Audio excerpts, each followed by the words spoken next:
This is Martha Hernandez and Ana Suda.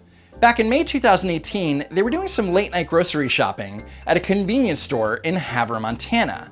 The two women were speaking to each other in Spanish when they were approached by U.S. Border Patrol agent Paul O'Neill. According to Hernandez and Suda, they said hello to the agent, who then asked them where they were born. They said they were born in the United States. The agent then asked to see their IDs. Both women video recorded him with their smartphones while he ran an ID check on his radio.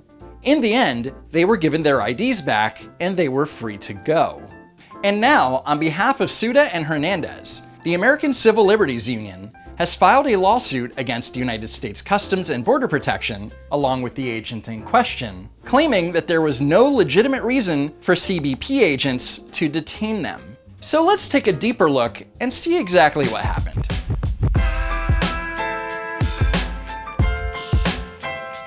According to background information in the lawsuit, Ms. Suda was born in El Paso, Texas, but grew up in Juarez, Mexico.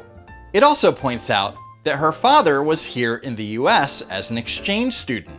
Ms. Hernandez was born in El Centro, California, and the lawsuit points out that her father was a farmer and field worker in Presidio, Texas. The lawsuit points out that they were both born in the United States, and pursuant to the 14th Amendment to the Constitution, they are both US citizens by birth. Wow, thanks birthright citizenship.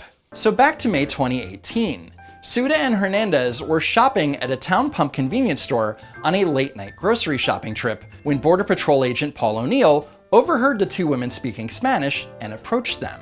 He asked us when we were born first. So that was a very weird question for somebody ask you, you know? Now, there are some slight inconsistencies in Ana's story. He asked when I was born. So I look at him and I said, "Are you serious?" He's like, "Yes, I'm serious." He asked me where I was born.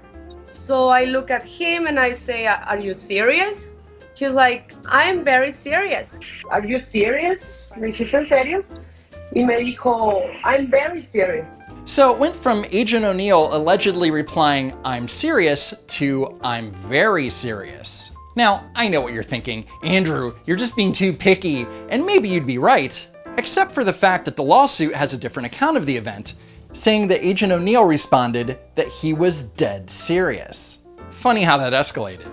Now, I wasn't there, but it's possible that Ana's attitude with the agent didn't help matters. So after that, he said he need to see our IDs.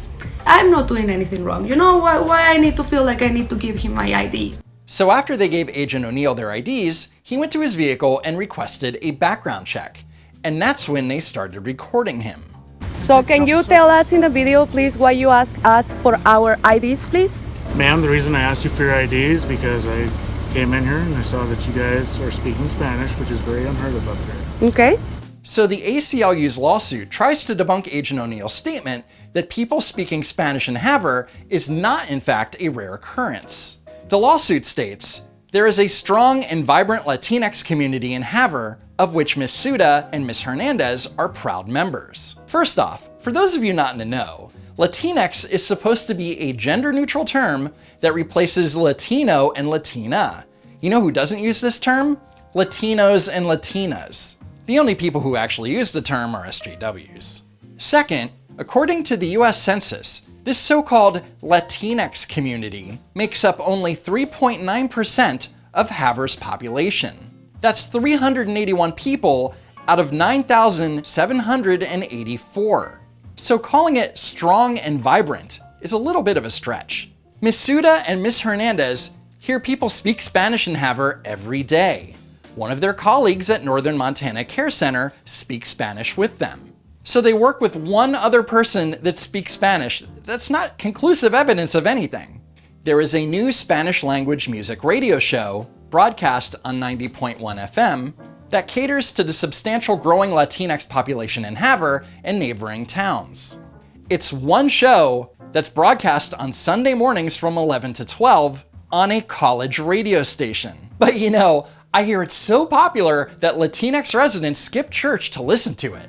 The lawsuit also claims that the experience was humiliating, made them feel like they had done something wrong, and put them on display to their neighbors. Except that uploading a video of the interaction to the internet, they put themselves on display not only to their neighbors, but to the entire world. Ms. Suda and Ms. Hernandez have suffered emotional and psychological harm as a result of this detention.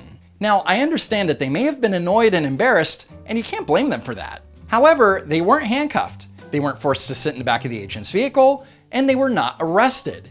And they were let go in a reasonable amount of time. So claiming that the detention alone caused emotional and psychological harm is bullshit.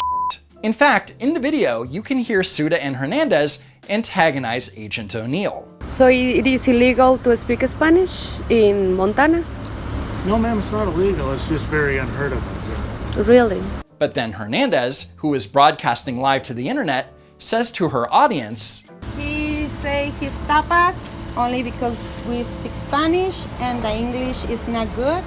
He say that's illegal here in Montana, and now he's even laughing. I mean, not laughing, but smiling and everything.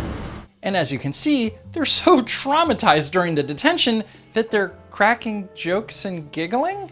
Ni modo, por prietita.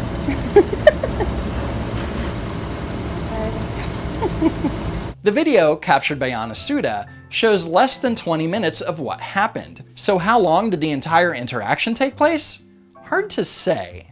Suda shot this video of the incident and says that the agent kept them there for about 35 minutes. However, according to a New York Times story, Agent O'Neill let them go after about 20 minutes.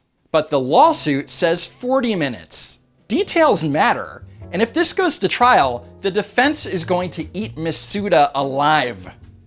All I know is that Agent O'Neill could not look any more embarrassed. He doesn't have a computer to do the ID check himself, so he has to do it over the radio and wait patiently for a response, all while being recorded for most of it.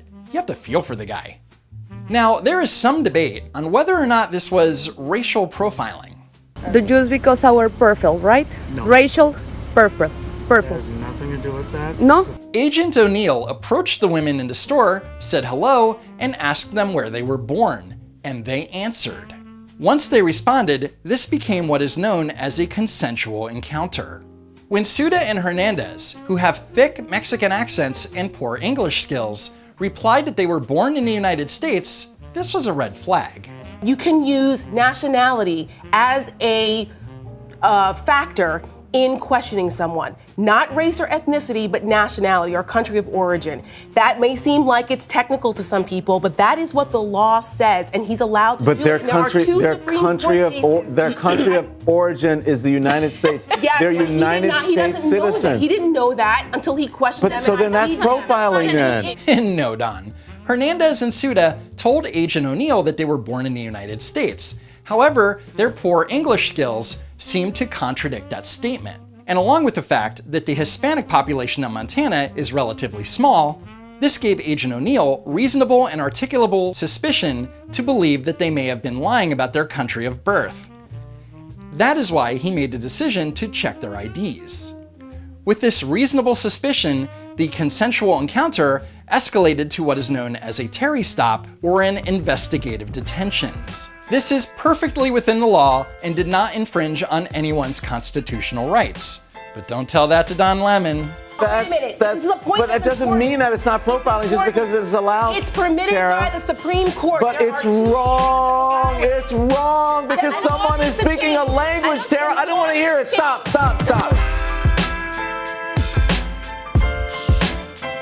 Thanks for watching, sharing, and hitting that like button. If you haven't already, subscribe to the channel. And a special thanks to Officer Ryan Long for helping me with some of the language regarding investigative stops. Thanks again for tuning in, and I hope to see you next time. It's time to stop! It's time to stop, okay? Where are your parents? Where the fuck are your parents? It's time to stop. It's time to stop.